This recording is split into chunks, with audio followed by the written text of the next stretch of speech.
rage. There's not a long one over there. Hello, Mr. Reid. Hi, Tracy. Nice to meet you.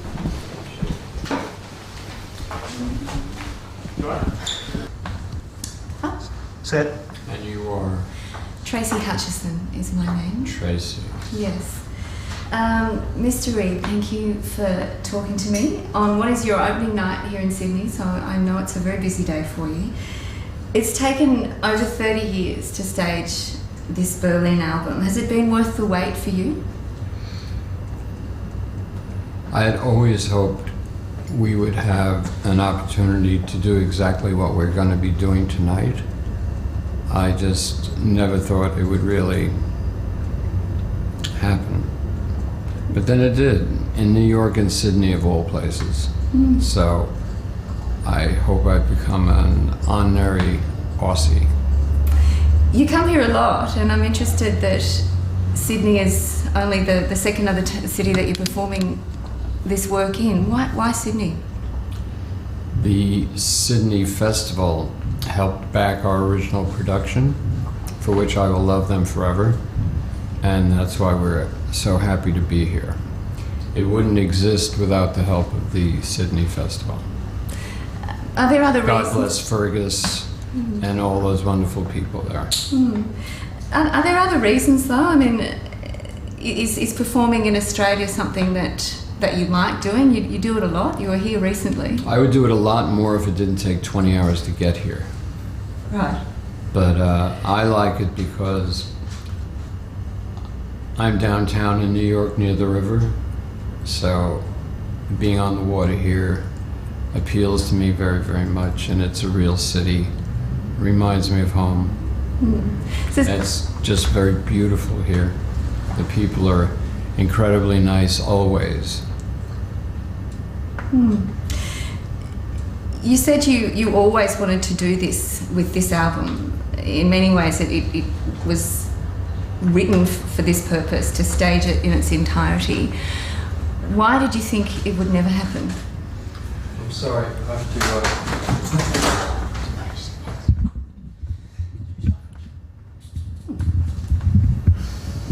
Can you just re-ask that question, please? Yes, I will. Are we up? Yes, thank you. Yeah. You mentioned that you always wanted to do this with this record, Berlin, but you didn't think it would ever be possible to stage it this way, to perform it in its entirety. Why did you think it would never happen? Bob Ezrin, the original producer, and I had always had a little dream of taking this and putting it on the stage.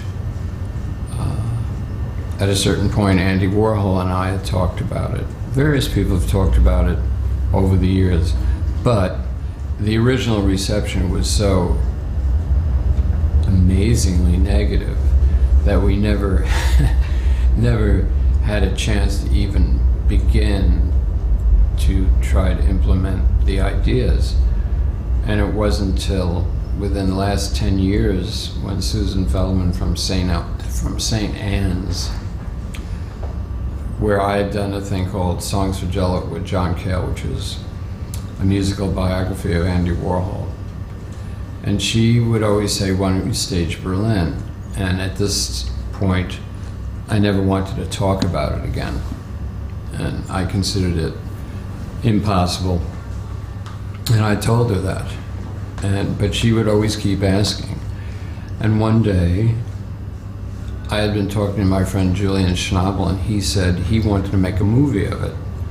I said, well, it's funny you're saying that because Susan Feldman's been saying, why don't you stage it at St. Anne's? And I figured, well, why not? So I told her, okay, fine. We'll stage it at St. Anne's.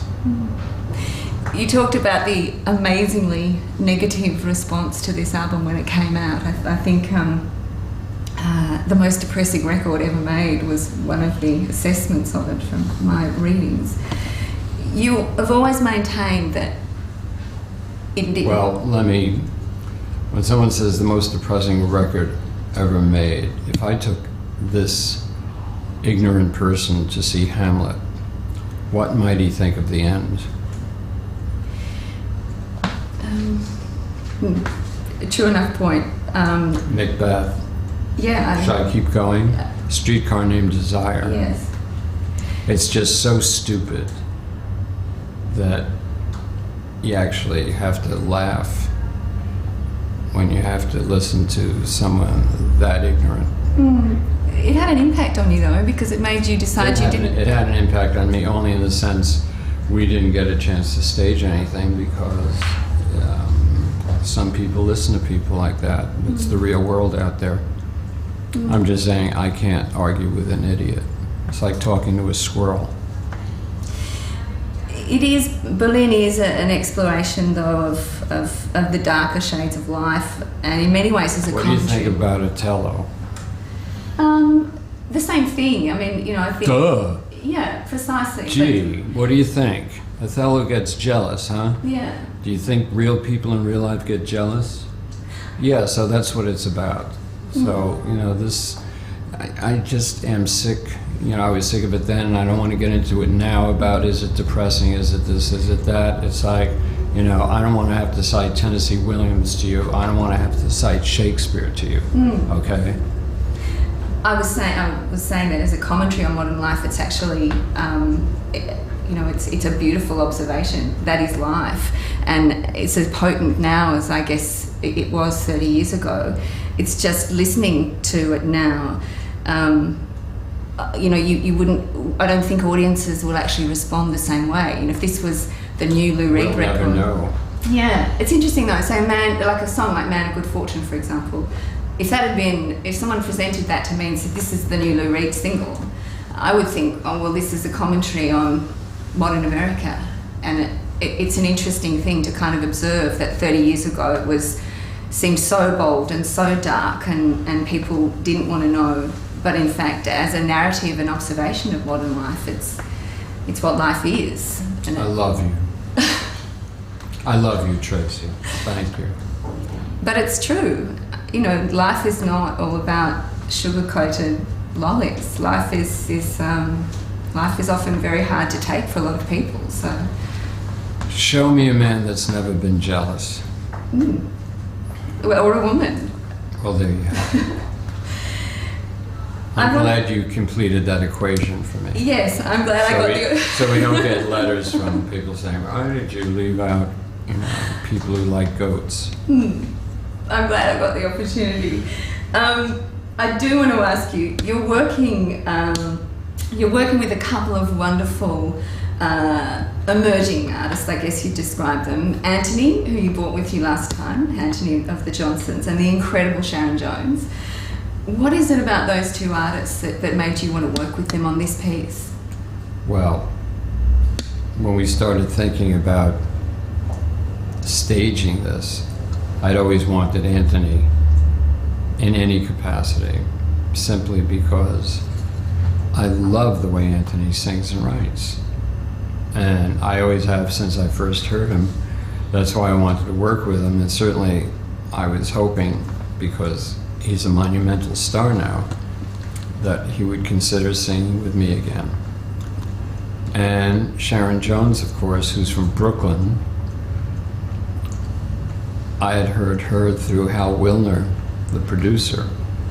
He said, you have to hear this young lady from Brooklyn. This is really something. So, we need background singers. I don't like calling them background singers, but for lack of another word. And it was an easy call. It was just, were they available? The fact that they're here doing this is amazing to me. I could listen to them all night. Absolutely. I can't imagine that they wouldn't be available when Lou Reed phones up and says, hey, do you want to come to Australia and sing BVs with me on the production of Berlin? Well, you can just say, Lou knocked on wood. Your lips to God's ears, they say. Is part of the motivation for working with artists like that about bringing something new to a record like this, or is it just about you wanting to work with the best possible people that you've got available to you at the moment? I want to work with people that I love listening to. I want to work always with the best people. And believe me, that's the fun part. Working with someone who is not that good is not fun.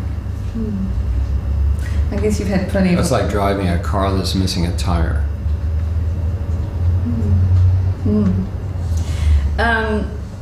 You're also working obviously with some of the original collaborators, Bob, and I know you've enlisted Hal Wilner on this, and he's done such a beautiful job with the Come So Far for Beauty piece. And there's about 40 others. Yeah, exactly. I guess that's the... And I was in the last one. I was in the second touring version of that. I went to Dublin. Exquisite. Singing Leonard Cohen. Exquisite collection of artists performing such great songs. They ought to do the Hal Wilner collection. There's about 40 of these astonishing concerts he's put together. It's like an encyclopedia of greatness.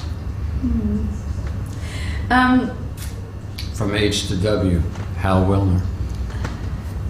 That could be a good title. Songwriting and writing of any kind is a fairly lonely craft. You spend a lot of time in your head with that sort of occupation. Is that one of the things that attracts you most to it? Well, there's no choice with this, you know. I've never been successful at group writing. I mean, I've collaborated on occasion, but it's usually the other person's doing the music or something. You start collaborating with someone where you're sharing the lyrics, someone might kill the other person. Having said that, I'm easy.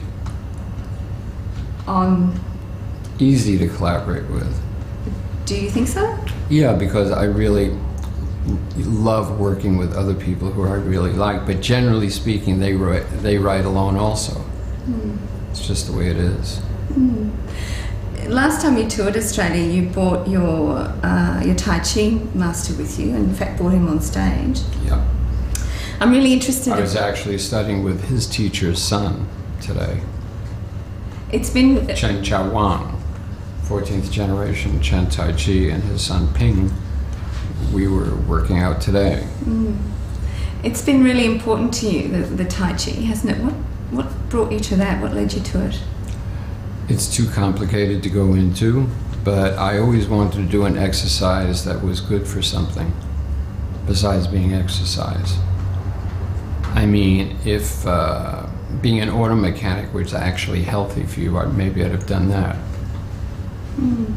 It's a combination, though, of the physical and the mental, though. And the spiritual, it's everything. Which in many ways, what writing is about too. I'm just interested that you've kind of married those two things together. You spend a lot of time in your head writing, and this, I guess, allows you to spend some time getting away from that. If you say so. I do yoga, so I guess that's how I kind of get out of my busy head sometimes. So I wondered whether or not that was an attraction for you. It's that it's beautiful. A beautiful thing to perform. A beautiful thing to do in every conceivable way. And will teach you about your body, will improve your body, can transform your body into something you didn't know perhaps that you had. The fact that it goes back hundreds and hundreds and hundreds of years. These people were very smart, and they put together this system that was good for health and also to protect yourself. I know. Very interesting, and you can do it till you're 112. I know, but it's not just the old people in the park. There's power in this. They call it Faji. I'm going to skip to something because I'm just saying, most people think of Tai Chi. They think of very old, very slow. Not this system. which is the first system. When other people left the system, they were able to leave it, but they had to leave certain parts out. It's the parts they left out that I like, typically. I'm going to skip to something that isn't really a sequitur because I'm getting a wind up here, and I just I really want to ask you. You asked. Yeah, I know, and I thank you for the answer. And I'll tell you one other thing. Some doctor friends of mine have told me the people they see most with knee problems are yoga people. I've heard that. My knees are fine. You're so lucky. Beautiful and in shape. I'm doing okay, you know. I know it's tiresome for you to revisit the tales of the rock and roll excesses, the walks on the wild side, when now I guess the big rock and roll story is really about sobriety. Well, don't even bother with this side. I'm wondering what sobriety has shown you, though. What did I just say to you? This is not one of those questions that was submitted, so forget it. Okay. Can I ask you then about, do you see a time when you don't want to be doing this anymore? One of the things we wanted to do somewhere in New York City was open a Tai Chi school where you also had meditation, and we're friends with some people who are fairly well known in what they do, like Mingyur Rinpoche, who has a book coming out called The Joy of Living. I studied with him, and certain herbalists, and we thought it would be so great to have this all centered in one place. That's something I would love to have something to do. I would love to go to China as a photographer for martial arts. Well, I mean, I'm really good at that because I know what to look for. Well, I look forward to seeing the results of those endeavours. Well, there are 2 photography books out now.